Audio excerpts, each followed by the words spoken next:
اعوذ باللہ من الشیطان الرجیم بسم اللہ الرحمن الرحیم وَكَذَلِكَ جَعَلْنَا فِي كُلِّ قَرْيَةٍ أَكَابِرَ مُجْرِمِيهَا لِيَمْكُرُوا فِيهَا وَمَا يَمْكُرُونَ إِلَّا بِأَنفُسِهِمْ وَمَا يَشْعُرُونَ وَإِذَا جَاءَتْهُمْ آيَةٌ قَالُوا لَن نُّؤْمِنَ حَتَّى نُؤْتَ مِثْلَ مَا أُوتِيَ رُسُلُ اللَّهِ اللَّهُ أَعْلَمُ حَيْثُ يَجْعَلُ رِسَالَتَهُ سَيُصِيبُ الَّذِينَ أَجْرَمُوا صَغَارٌ عِندَ اللَّهِ وَعَذَابٌ شَدِيدٌ بِمَا كَانُوا يَمْكُرُونَ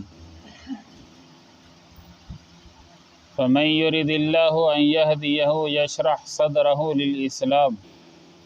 وَمَن يُرِدْ أَن يُضِلَّهُ يَجْعَلْ صَدْرَهُ ضَيِّقًا حَرَجًا كَأَنَّمَا يَصَّعَّدُ فِي السَّمَاءِ كَذَلِكَ يَجْعَلُ اللَّهُ الرِّجْسَ عَلَى الَّذِينَ لَا يُؤْمِنُونَ اور اسی طرح ہم نے بنا دیا ہر بستی میں بڑے لوگوں کو مجرم، تاکہ وہ اس بستی میں مکر و فریب کرتے رہیں، اور جو بھی مکر کرتے ہیں اس کا وبال انہی پر پڑتا ہے، اور ان کو اس بات کا شعور ہی نہیں ہوتا، اور جب آتی ہے ان کے پاس کوئی نشانی تو وہ کہتے ہیں ہرگز نہیں ایمان لائیں گے ہم، یہاں تک کہ ہم کو بھی ایسی ہی کوئی چیز دی جائے جیسے رسولوں کو دی جاتی ہے۔ اللہ خوب جانتا ہے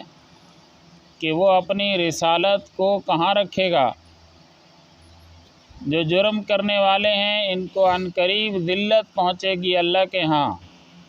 اور سخت عذاب ان کے مکر و فریب کی وجہ سے۔ اور اللہ جس سے ارادہ کرتے ہیں ہدایت دینے کا تو اس کے سینے کو اسلام کے لیے کھول دیتے ہیں، اور جس کو گمراہ کرنے کا ارادہ کرتے ہیں تو اس کے سینے کو اللہ تنگ کر دیتے ہیں، بہت تنگ، گویا کہ وہ آسمان میں چڑھتا جاتا ہے۔ اور اسی طرح اللہ تعالی ناپاکی ڈال دیتے ہیں ان پر جو اللہ کی آیات پر ایمان نہیں لاتے۔ ان آیتوں میں نبی صلی اللہ علیہ وسلم کو اللہ نے تسلی دی ہے کہ نبی جی آپ پریشان نہ ہوں کہ مکے کے کافر، مکے کے جو رئیس وڈیرے کافر ہیں وہ آپ کی بات نہیں مانتے، اس سے آپ پریشان نہ ہوں۔ یہ اللہ کا ایک قانون رہا ہے کہ اللہ نے ہر بستی کے جو بڑے وڈیرے قسم کے لوگ اور رئیس اور جو اس بستی کے حکم رواں ہوتے ہیں ان کو اللہ مجرموں کی لسٹ میں رکھتا ہے، تاکہ وہ خوب مکر فریب کریں نبی کے خلاف، نبی کی تعلیمات کے خلاف، اور اس سے ان کا جہنمی ہونا پکا ہو جائے۔ وہ یہ سمجھتے ہیں کہ ہم اس نبی کے خلاف، اس کی تعلیم کے خلاف، یا نبی کے پیروکاروں کے خلاف، یا آگے چلو تو علماء کے خلاف اور علماء کی تعلیمات کے خلاف ہم کام کر رہے ہیں۔ وہ یہ سمجھتے ہیں کہ یہ ان کے خلاف ہے، حالانکہ حقیقت میں وہ خود ان رؤساء کے خلاف ہوتا ہے، ان رئیسوں کے خود کے خلاف ہوتا ہے، لیکن ان کو اس بات کا پتہ ہی نہیں چلتا کہ یہ مکر و فریب ہم اپنے ہی خلاف کر رہے ہیں۔ ابو جہل نے کئی حدیثوں میں، حدیث کی باتوں میں، کتابوں میں یہ بات موجود ہے کہ ابو جہل نے صاف طور پر یہ الفاظ کہے کہ عبد مناف، یعنی نبی علیہ السلام کا جو خاندان تھا وہ عبد مناف کہلاتا تھا، عبد مناف والوں کا ہم نے ہر میدان میں مقابلہ کیا ہے، کسی جگہ ہم ان سے پیچھے نہیں رہے۔ اب آئی بات نبوت اور رسالت کی، تو یہ اس میں بھی کہتے ہیں کہ نبوت اور رسالت ہمیں ملی ہے، اب ہم اس میدان میں ان سے پیچھے کیسے رہ جائیں؟ لہذا نبی پر اگر فرشتہ آتا ہے اور نبی کو اللہ کی باتیں بتاتا ہے، اب ہم اس نبی پر ایمان لائیں، یہ بات بھی ہمیں اللہ بتائے۔ یعنی ایک فرشتہ آئے جو کسی تحریر میں، صحیفے میں، کسی کتاب میں یہ بات لکھی ہو، اے ابو جہل تو محمد صلی اللہ علیہ وسلم پر ایمان لے آ، تو پھر ہم ایمان لے آئیں گے۔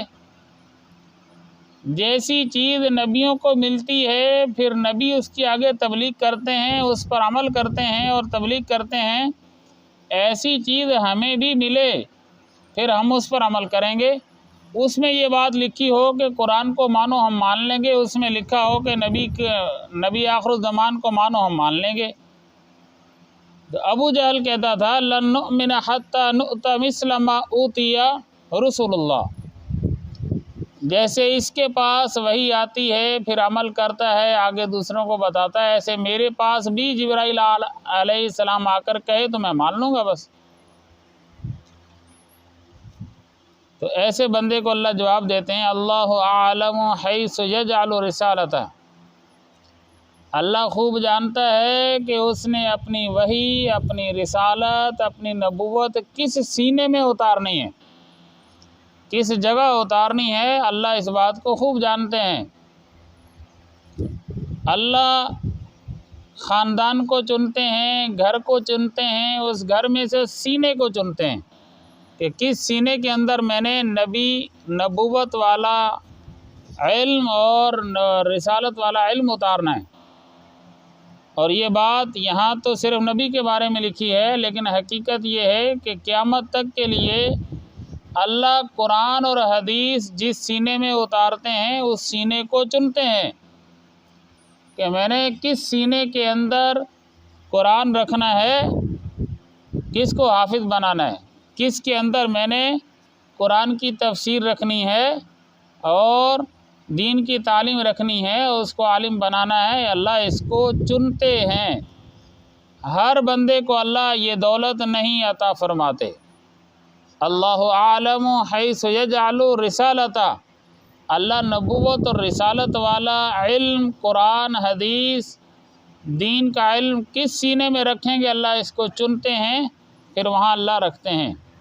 تو اس آیت کے اندر تو اس وقت چونکہ ابو جہل کا یہ دعویٰ تھا، تو یہاں تو اللہ نے ابو جہل کو جواب دیا ہے کہ ابو جہل تیرا سینہ اس لائق نہیں ہے کہ جس کے اوپر کو اللہ کی طرف سے جبرائیل پیغام لے کر آئے۔ ناپاک سینے کے اوپر اللہ کوئی وحی نازل نہیں فرماتے۔ سیصیب الذین اجرموا صغار عند اللہ، یہ جو مجرم لوگ ہیں ان کو عنقریب اللہ ذلیل کرے گا، دنیا میں بھی آخرت میں بھی۔ دنیا کی ذلت کا پتہ نہیں چلتا، اللہ ذلیل کر دیتے ہیں۔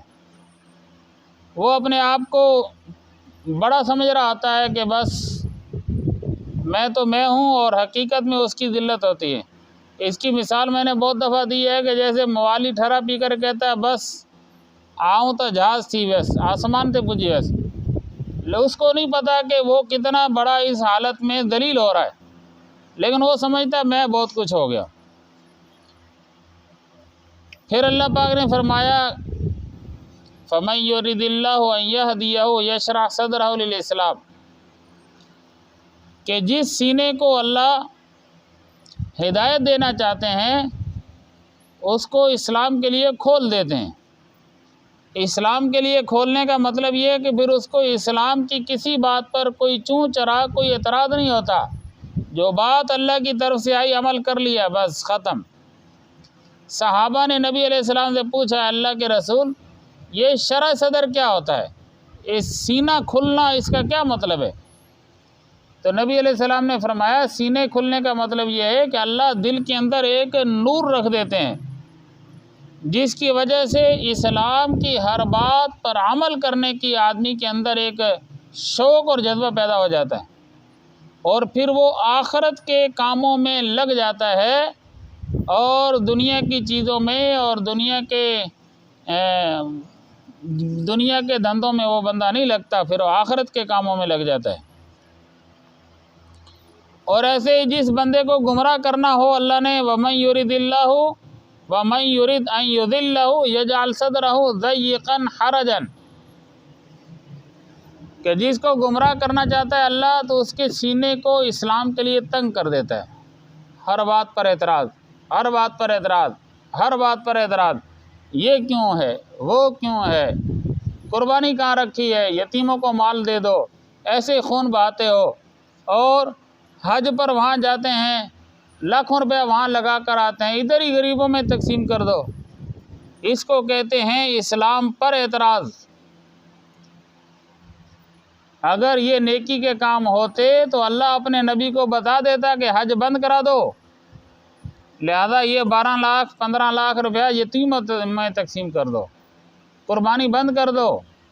قربانی کی جگہ پر لوگوں میں مال تقسیم کر دو۔ یہ کام جس پر اللہ نے فرض کیے ان کے لیے یہی کام کرنا بہتر ہے، دوسرا بہتر نہیں ہے۔ ہاں اس کے علاوہ اللہ نے مال دیا تو دوسرا بھی کر لو، پہلے نمبر پر یہ کام ہے۔ یہ اعتراض کیوں پیدا ہوتا ہے کہ ان کا سینہ اسلام کے لیے تنگ ہوتا ہے، ہر بات پر اعتراض، ہر بات پر اعتراض، یہ کیا ہو گیا، وہ کیا ہو گیا۔ اس کا مطلب ہے اللہ اس کو ہدایت والے راستے پر نہیں رکھنا چاہتا۔ زیادہ اعتراض کر کر کے آدمی مسجد سے بھی غائب ہو جاتا ہے، یہ ہو گیا، وہ ہو گیا، یہ ہو گیا، وہ ہو گیا، آخر بندہ تنگ ہوتا ہے اور مسجد سے بھی غائب ہو جاتا ہے۔ اصل جماعت کا ڈو نہیں ہے، ڈو یہ ہے کہ اللہ نے اس کے سینے کو تنگ کیا ہے، اب یہ اپنی باتیں بول بول کے خود ہی غائب ہو گیا۔ کأنما یصعد فی السماء، گویا کہ آسمان میں چڑھتا جا رہا ہے، وہ گویا کہ ایسا لگتا ہے جیسے آسمان میں چڑھتا جا رہا ہے، بس آؤں تو آؤں ہے بس۔ اور اصل بات یہ کہ اللہ اس کو گمراہ کرنا چاہتا ہے، اس کو اللہ جو ہے جہنم کی طرف ڈالنا چاہتا ہے۔ کذالک یجعل اللہ الرجس علی الذین لا یؤمنون، اسی طرح اللہ ناپاکی کو ان لوگوں کے اوپر ڈال دیتا ہے جو آخرت کی باتوں پر یقین نہیں رکھتے، ناپاکی اللہ ان کے اوپر ڈال دیتا ہے۔ اس لیے اللہ نے قرآن کے اندر ہمیں تعلیم دی ہے اپنے سینے کے کھلوانے کی، رب اشرح لی صدری، اللہ میرے سینے کو کھول دے، ویسر لی امری، اللہ میرے اس معاملے کو، دین والے معاملے کو آسان کر دے۔ موسیٰ علیہ السلام دین لے کر جا رہے تھے فرعون کے پاس، اور آگے فرعون دشمن تھا، اب دین کی تبلیغ وہاں تک پہنچانی ہے، اور دین وہاں تک پہنچانا ایک مشکل کام ہے، تو انہوں نے دعا مانگی یسر لی امری، اور واحلل عقدۃ من لسانی، میری زبان کے اندر جو رکاوٹ ہے اس کو بھی دور کر دے، یفقہوا قولی، تاکہ میں جو بات کروں تو وہ میری بات کو آسانی سے سمجھ لے۔ تو یہ ہمیں بھی اللہ سے دعا مانگنی چاہیے۔ موسیٰ علیہ السلام جیسا اتنا بڑے مرتبے کا نبی ہو کر، رسول ہو کر کہتا ہے میرے سینے کو کھول دے، حالانکہ اس کے سینے کے اوپر کوئی سود، کوئی رشوت، کوئی اس کے سینے کے اوپر جو ہے بد نظری، کوئی اس کے سینے کے اوپر یہ فیس بک کی ننگی تصویریں اور یوٹیوب کی تصویریں، ان کا گناہ ان کے سینے پر نہیں تھا، پھر بھی کہتے ہیں اللہ میرے سینے کو کھول دے۔ ہمیں بھی دعا مانگنی چاہیے اللہ ہمارے سینے کو کھول دے۔ پہلے والی آیت کہ اللہ نے ہر گاؤں کے اندر، ہر بستی کے اندر بڑے بڑے مجرم بنا رکھے ہیں، یہ بات نبی علیہ السلام کے زمانے پر ختم نہیں ہوئی، قیامت تک چلتی رہے گی۔ آج دنیا کے اندر 70% لوگ ہیں جو امام ابو حنیفہ رحمۃ اللہ علیہ کو اپنا امام مان کر بیٹھے ہیں، لیکن جو اس وقت کا بادشاہ تھا اس نے امام صاحب کو جیل میں بند کرایا تھا اور موت تک جیل میں رکھا تھا، جنازہ جیل سے نکلا تھا ان کا۔ کیوں؟ وہ نہیں جانتا تھا کہ یہ دنیا کا بہت بڑا امام ہے، لیکن اللہ نے ایسے وڈیروں اور رئیسوں کے سینے کو بند کیا ہوتا ہے کہ بس مولویوں کی بات نہیں ماننی۔ امام احمد بن حنبل رحمۃ اللہ علیہ، جس کے بارے میں مشہور یہ ہے کہ اگر وہ نہ ہوتے تو قرآن تو دین ضائع ہو جاتا، انہوں نے جو ہے اپنے جسم کی بوٹیاں الگ کروا لیں اور مارنے والے جو ہے وہ ساری ہی عوام ایک طرف ہے اور اکیلا مار کھا رہا ہے، اور ہم آج اس کو جو ہے امام احمد بن حنبل رحمۃ اللہ علیہ کہہ رہے ہیں۔ اس وقت کے لوگ اس کو ولی کیوں نہیں مانتے تھے؟ تو یہ ہمیشہ ہوتا رہا ہے، ہوتا رہے گا کہ جو حق پر کھڑا ہے وڈیرے لوگ، رئیس لوگ اس کے ساتھ نہیں ہوتے، ان کو ساتھ لینے کے لیے چاپلوسی کرنی پڑتی ہے، اور حق والے چاپلوسی میں نہیں ہوتے۔ پھر وہ اللہ کے سامنے ہاتھ نہیں پھیلاتے وڈیروں میں، یا اللہ وڈیرے جی خیر کجا، یا اللہ وڈیرے جی زندگی میں برکت ہے، یا اللہ فلانے جی خیر کجا ان جی زندگی میں۔ پھر وہ اللہ کے سامنے ہاتھ نہیں ہوتے، وڈیروں کے سامنے ہاتھ ہوتے۔ اس لیے میں کہا کرتا ہوں ایسی چاپلوسی والی دعا اللہ قبول نہیں کرتا، جو اللہ کو خوش کرنے کے لیے نہ ہو بلکہ وڈیرے کو خوش کرنے کے لیے ہو۔ تو اللہ پاک ہمیں ایسا وڈیرا نہ بنائے جو ہمارے لیے جہنم بننے کا سبب بن جائے۔ اس لیے ہمیں بھی آنکھیں کھولنی چاہیے کہ جو قرآن کی تعلیم ہو، حدیث کی تعلیم ہو، اس کا ساتھ دیں۔ اللہ ہمیں عمل کی توفیق عطا فرمائے۔ اللہم انت السلام منک السلام تبارک ربنا تقبل منا انک انت السمیع العلیم۔ صلی اللہ تعالی علی خیر خلقہ محمد وعلی آلہ وسلم، آمین۔